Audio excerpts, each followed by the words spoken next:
Chancellor Green, at this point in time, how comfortable are you that if we could start fall football, if we could bring back football, that Andrew, I thought I would way through a press briefing and no one would ask me about the Big Ten or about return to competition.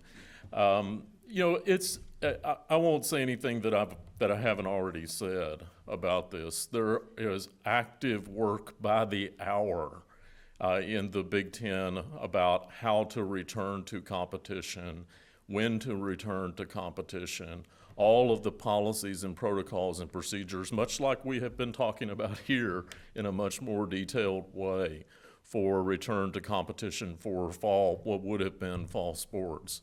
And I am very encouraged that we are going to see that happen. And I am very hopeful that we're going to see that happen yet this year, that we will have a return to competition. So work is going on around the clock. I can't tell you how many hours we have spent just in recent days in working on this issue, because we want and need to be returning to competition as soon as possible.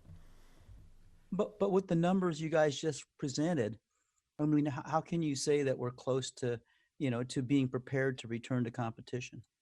Well, I think that you also have to put that in context, Andrew. So, we exist in a footprint of 14 institutions in the Big Ten.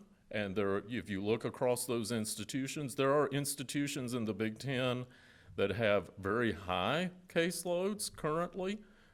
You can look at Iowa and see that certainly, and what's happening to the east of us in Iowa, and in some of our other colleagues across the Big Ten. So we are first and foremost, delivering on our mission academically and making sure that we can do that safely.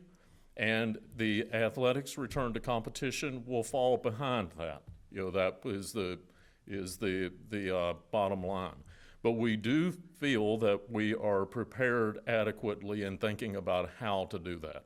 Look, we want to make sure that the health and safety of all of our residents, whether they're permanent residents or students who come to our campus to learn and grow or play sports, we want to make sure they're first and foremost safe and having their educational opportunities.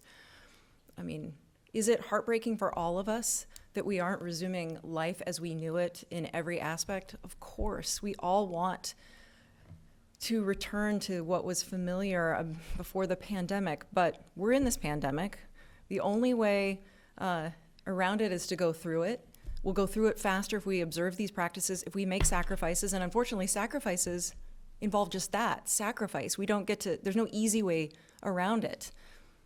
But if we are diligent, if we work together, we'll get through this, and there may be a time sooner rather than later when sports can resume. We certainly want that for our student athletes.